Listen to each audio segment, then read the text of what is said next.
वृंदावन के इस पवित्र धाम श्री कृष्ण कहते हैं, लोहे को जंग तभी लगती है जब वह खुद को बेकार छोड़ देता है। वैसे ही मनुष्य भी आलस्य में अपना तेज खो देता है।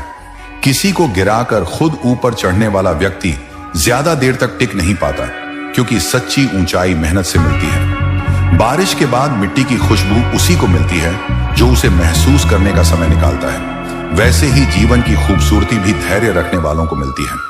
जैसे चिड़िया अपने बच्चों को उड़ना सिखाने के लिए उन्हें घोंसले से बाहर धकेल देती है, वैसे ही जीवन भी हमें कठिनाइयों से बाहर निकालने के लिए परीक्षा लेता है। कांटों से भरी डाल पर खिला फूल यह सिखाता है कि परिस्थितियां चाहे जैसी हों, खिलना हमें खुद ही चुनना होता है। समंदर में सबसे गहरी लहरें सतह पर नहीं दिखती, वैसे ही इंसान के असली जज्बात हमेशा उसकी चुप्पी में छुपे होते हैं।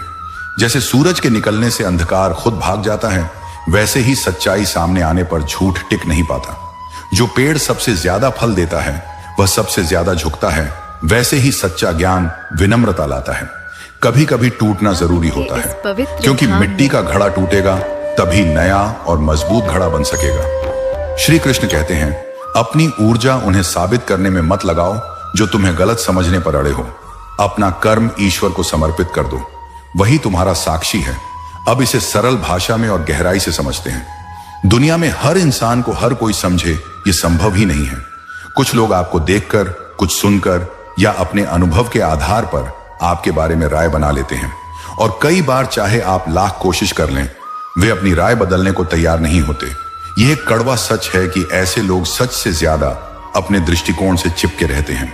अगर हम ऐसे लोगों को मनाने में अपनी ऊर्जा लगाते हैं तो हम अपना समय, मानसिक शांति और ताकत तीनों खो देते हैं। यह ऐसे है जैसे कोई दरवाजा बंद हो और हम लगातार उसे धक्का देते रहें, जबकि उसके पीछे वाला व्यक्ति खोलने को तैयार ही ना हो। ऐसे में थकेंगे हम, पर दरवाजा नहीं खुलेगा। इसीलिए जो आपको गलत समझने पर अड़े हैं, उनके लिए सफाई देने में अपनी शक्ति बर्बाद करने का कोई फायदा नहीं। अगर वे सच जानना चाहेंगे तो समय और परिस्थिति खुद उन्हें दिखा देंगे।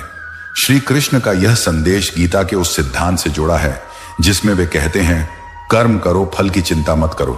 यानी अपना काम सही नियत और पूरी लगन से करो, लेकिन यह मत सोचो कि हर कोई तुम्हारे काम को सही समझेगा या सराहेगा। यहां एक और महत्वपूर्ण बात है, जब आप अपना कर्म ईश्वर को समर्पित कर देते हैं तो आपके लिए लोगों की राय का बोझ हल्का हो जाता है, क्योंकि आप जानते हैं कि आपके काम का असली गवाह वही है जिसने आपको यह जीवन दिया है।